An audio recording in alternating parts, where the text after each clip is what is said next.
Assalamualaikum warahmatullahi wabarakatuh. Perkenalkan, nama saya Rizka Puspandana Putri. Nah, di sini saya akan menjelaskan tentang konsep dasar logika Puji. Oke, di sini yang pertama saya akan menjelaskan konsep logika Puji. Logika Puji merupakan bidang ilmu dalam ilmu komputer atau teknik informatika yang menerapkan teori ini. Nah, logika Puji ini peranan sebagai keanggotaan merupakan hal yang utama.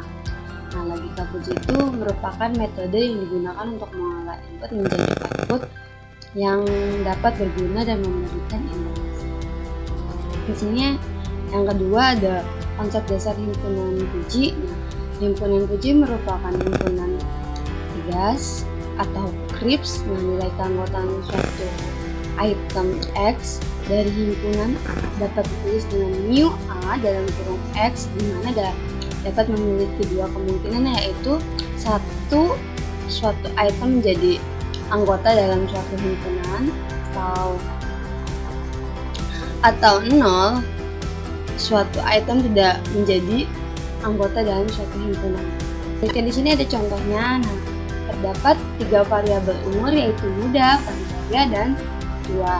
Nah, muda itu umur kurang dari 30 tahun, parubaya itu 30 kurang dari sama dengan umur kurang dari sama dengan 50 tahun. Nah, tua itu umur lebih dari 50 tahun. Dengan himpunan Puji adalah sebagai berikut. Nah, di sini ada gambar himpunan Puji. Nah, yang bagian vertikal itu ada mu X dari 1, 0,5, 0,25, dan 0. Sedangkan horizontalnya itu umur tahunnya 20, 5, 30, 40, 50, sampai 55. Nah, di sini ada muda, parubaya, dan tua. Nah, dari muda tuh berapa ke berapa sih? Nah, di sini kan instruksinya kurang dari 30 tahun. Berarti mulai dari sini sampai 30 tahun ini itu termasuknya si muda, kurang dari. Jadi semakin 20, 25 nanti semakin turun. Nah, sedangkan parubaya itu dari mana? Dari mulai 30 tahun. Nah, 30 tahun ini dari angka 0 terus naik sampai umur 40 kan itu maksudnya parubaya juga. Nah, terus ke 50. Nah, 50. Nah, terus sedangkan tua dari mulai 50, nah dari sini itu naik sampai seterusnya. Nah, dari gambar yang di atas, nah kita dapat melakukan analis untuk mengetahui apakah seseorang yang berumur 35 atau 45 termasuknya ke dalam kategori himpunan muda, parubaya, atau tua. Nah, hasil analisnya itu, nah, umur 35 itu apabila dilihat dari gambar, nah, umur 35 itu termasuk dalam himpunan muda juga parubaya. Nah, di sini gambarnya. Sedangkan 35 itu di sini, jadi gambar. Dia bisa masuk muda, bisa masuk juga parubaya. Nah, dari himpunan Puji di atas, umur 35 itu termasuk ke dalam himpunan muda dengan mu muda 35 sama dengan 0,375, dan termasuk ke dalam himpunan parubaya itu mu parubaya dalam kurung 35 sama dengan 0,5. Jadi dia lebih ke pro di parubaya ketimbang ke muda, karena jumlah si nilai angka dari, kan kalau muda 0,375 sedangkan parubaya 0,5, jadi lebih besar. Sedangkan umur 45 apabila dilihat pada gambar yang di atas, usia 45 tahun termasuk ke dalam himpunan parubaya. Bisa dilihat di sini dia masih ini, jadi muda itu sekarang di sini, nah, parubaya itu di sini, sedangkan tadi kan 35 nya.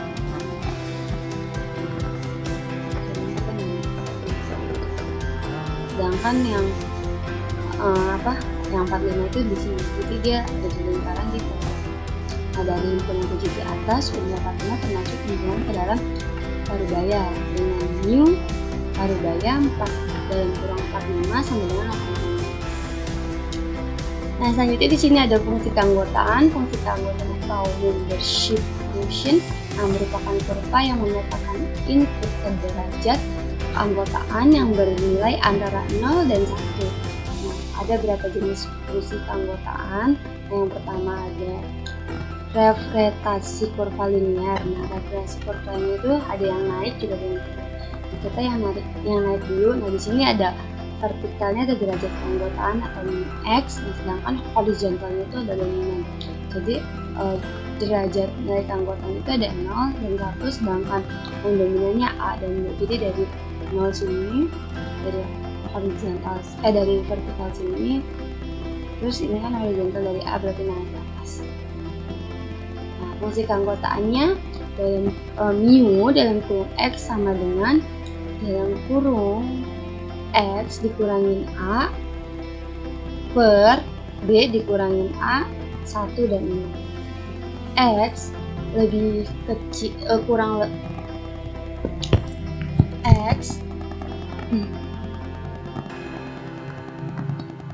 Nah, di sini ada X kurang dari sama dengan A kurang dari sama dengan X kurang dari sama dengan B, X lebih dari sama dengan B. Nah, di sini ada reflektasi kurva linear turunnya. Nah, di sini nilai derajat keanggotaan atau mu X yaitu 0 dan 1 dominannya sama A dan B. Jadi kan dia turun, tadi kan naik jadi ke atas, sedangkan yang ini ke bawah. Nah, fungsi keanggotaannya itu mu dalam kurung X sama dengan B dikurangin X per B dikurangin A. Nah, di sini 0. A kurang dari kurang dari sama dengan X kurang dari sama dengan B, X lebih dari sama dengan B. Nah, di sini ada representasi kurva segitiga dan nilai derajat keanggotaannya dengan X-nya ini dominannya. Jadi dia membuat segitiga A dan C, sedangkan B-nya itu di tengah-tengah. Puncaknya itu dipisah. Nah, fungsi keanggotaannya itu mu dalam kurung X dikurangin A per B dikurangin A. Nah, sedangkan dalam kurung B dikurangin X per C dikurangin B. Nah, di sini X kurang dari sama dengan A atau X lebih dari sama dengan A. Nah, A kurang dari sama dengan X kurang dari sama dengan B, B kurang dari sama dengan X kurang dari sama dengan B. Jadi kayak gini, terhubung. Nah, di sini ada representasi kurva trapesium, gitu kayak gini bentukannya. Nah, sama, cuman bedanya cuman kayak gambarnya dominannya sama A, B, C dan D. Cuman nambah C sama D. Nah, fungsi keanggotaannya 0. Nah, X kurang dari sama dengan A atau X lebih dari sama dengan B. Nah, sama dengan mu X dalam kurung X dikurangin A per B dikurangin A. Nah, jadi A kurang dari X kurang dari sama dengan B. Nah, di sini 1 B kurang dari sama dengan X kurang dari sama dengan C. Yang D dikurangin X per D dikurangin C, X lebih dari sama dengan D. Nah, di sini ada representasi kurva S. Nah, kurva S ini memiliki tiga parameter, yaitu nilai keanggotaan, nilai 0 atau simbolnya A atau delta, nah nilai keanggotaan lengkap atau Y, dan titik infleksi atau crossover atau beta. Nah, terdapat dua kurva, yaitu kurva S pertumbuhan. Yang pertama, nah di sini nilai keanggotaannya 0, 0,5 sama 1, kan tadi cuma 0 sama 1. Nah, sedangkan di sini dominannya RI dan R. Nah, di sini membentuk huruf S. Nah, tengah-tengahnya ada di 0,5 sama ini. Nah, jadi mu X sama dengan 0 per A. Sedangkan yang ini A-nya itu 0, berarti dari awal. Yang ini yang di tengah yang 0,5, mu x sama dengan 0,5 beta atau infleksinya atau crossovernya. Sedangkan yang ini yang dekat Rn, mu x sama dengan 1 per y atau nilai keanggota lengkapnya. Fungsi keanggotaannya itu di sini s dalam kurung x a beta a koma beta koma y. Nah di sini ada 0 itu x kurang dari sama dengan a. Nah di sini ada 2 dalam kurung x dikurangin a. Nah pangkat 2 di sini. Nah per y dikurangin a, jadi a kurang dari sama dengan x kurang dari sama dengan beta. Di sini ada 1 dikurangin 2 dalam kurung y dikurangin x pangkat 2 per y dikurangin a pangkat 2. Jadi dalam kurung. Di sini ada beta kurang dari sama dengan x kurang dari sama dengan y. Nah, di sini 1 x lebih dari sama dengan y. Nah, sedangkan yang selanjutnya ada kurva s penyusutan itu turun. Nah, di sini nilai kalau ini kan bisa dilihat yang sama di atas.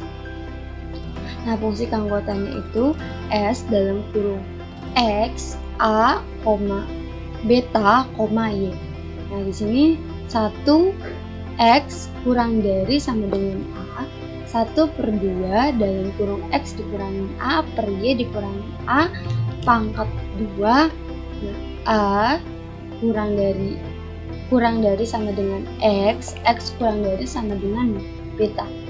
Nah, sedangkan 2 dalam kurung y dikurangin x per y dikurangin a pangkat 2 beta kurang dari sama dengan x kurang dari sama dengan y. Nah, di sini 0 x per lebih dari y. Jadi penyusutan. Terus selanjutnya ada representasi kurva lonceng atau bell kurva. Nah, kurva V yang pertama ada kurva V. Jadi gambarnya kayak gini, ini pusatnya, ini titik infleksinya, dan di sini lebar si betanya. Nah, derajat keanggotaan x itu 0,5 1. Nah, di sini ada fungsi keanggotaannya. Nah, ini sama dengan v dalam kurung x beta v dalam kurung x, beta, gamma, ini y-nya itu gamma bukan y. Nah, sama dengan dalam kurung s dalam kurung x titik 2 gamma dikurangin beta, gamma dikurangin beta per 2, gamma. Di sini x kurang dari sama dengan gamma.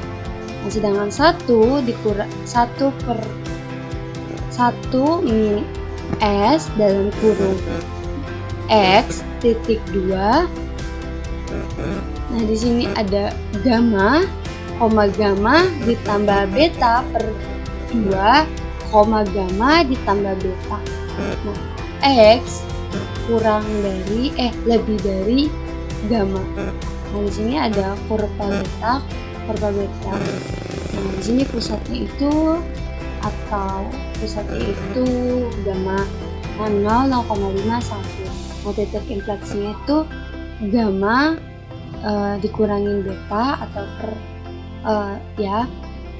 sedangkan titik infleksi yang satunya itu gamma ditambah beta. Nah, di sini fungsi keanggotaannya beta dalam kurung x titik koma gamma beta sama dengan 1/1 ditambah dalam kurung x dikurangin gamma per beta pangkat 2.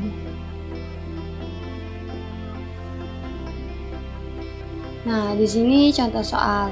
Tentukan fungsi keanggotaan untuk himpunan normal pada variabel kecepatan kendaraan 43 km per jam dari kurva trapesium di bawah. Nah, ini dari sini normal, mu x-nya itu ada 0, 0,5 dan 1, di sini ada 20, 43, 50, 70 dan 100 kecepatannya. Nah, berarti kita ada di sini. Nah, penyelesaiannya itu apabila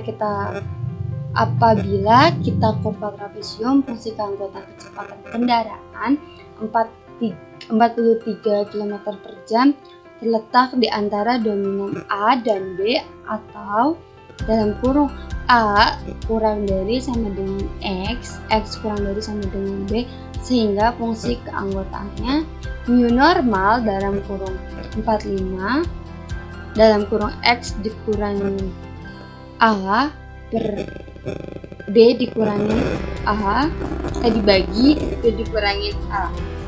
Nah, di sini ada X-nya itu berapa? 45 dikurangin 2, A-nya itu berapa? 20. Nah, per 50 itu apa? 50 itu si B dikurangin 20. Jadi 30. Berarti 43 dikurangin 20 jadi 23. Sedangkan 50 dikurangin 20 jadi 30. Jadi 23 dibagi 30 itu 0,7. Nah, sehingga hasil korbannya itu menjadi jadi di sini tuh kan di sini ada 0,6, 0,7, 0,8, 0,9 sama. Nah, kesimpulannya atau rangkumannya itu nilai keanggotaan suatu logika puji sangat berpengaruh pada kurva dan fungsi keanggotaan yang digunakan. Nah, setiap jenis kurva memiliki fungsi keanggotaan yang berbeda-beda.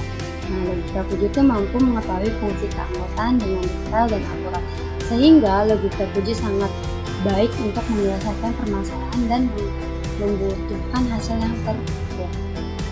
Oke, sekian penjelasan dari saya tentang materi pertemuan 15. Kurang lebihnya saya mohon maaf. Wassalamualaikum warahmatullahi wabarakatuh.